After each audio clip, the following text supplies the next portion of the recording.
wind up in a place where you have basically paid almost nothing for the state of your lawn today?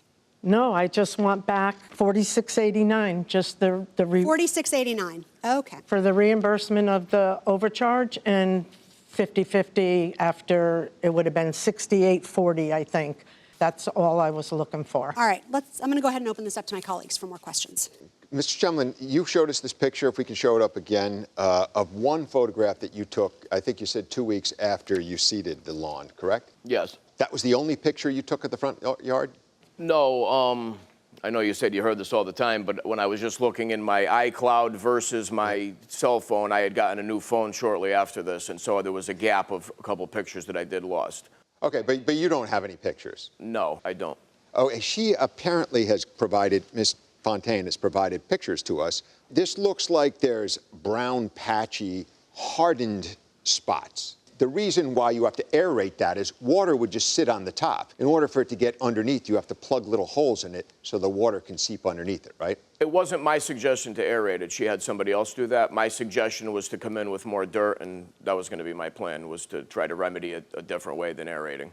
I was never told that by him, that he was coming back. He never answered my phone calls. But why more dirt? Didn't you put the proper amount of dirt? I couldn't put as much dirt as I wanted to because the sprinkler system didn't give me the amount of inches I needed. I would have buried it. Did you ever speak with the irrigation contractor? I did, on 2 occasions, and I told him what I wanted, and he said he would do it, and I didn't feel like it was done properly because the sprinkler heads come up, and I needed that much space, and I didn't have it. And did you call him back and say, hey, you need to give me more room here? You can't do that. They claimed they never heard from him, so I don't know. Those guys couldn't come back and redo. I mean, it would be a disaster to come in and redo that. The lawn is enormous. It's not something they could just come and fix in a day. But you're just talking about to increase the height of the sprinkler head, right? And I didn't think it would create a problem. I thought as long as I went an inch or so that it would be sufficient as well. So I didn't see it as being a deal breaker when I realized I couldn't go as thick as I wanted to. So you realize that you're saying right now that this caused a significant problem to your preparation of the lawn, right? In hindsight, I see that it did. Is dirt soil?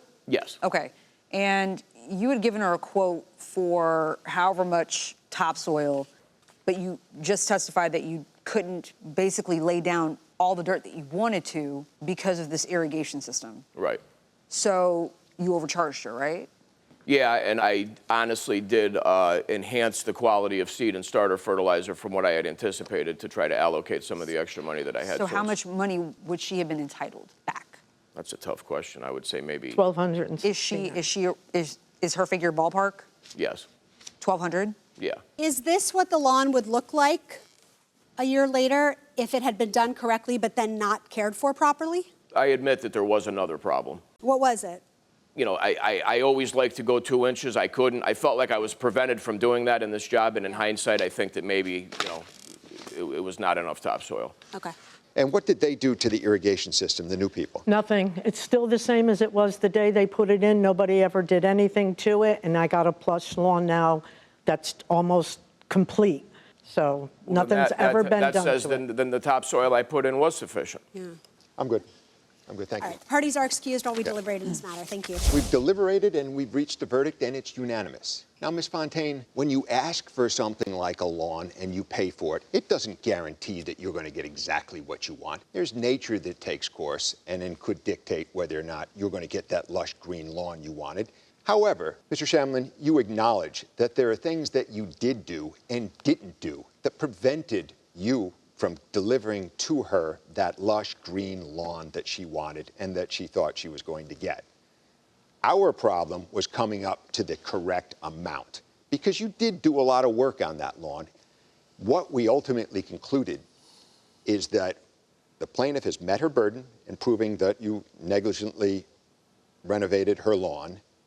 We are awarding Ms. Fontaine $2,000 for the aerating that had to be done, as well as the $1,270 for the excess topsoil that you charged her for but never put on her yard. So our verdict is in favor of the plaintiff in the amount of $3,270. That is the verdict of the court.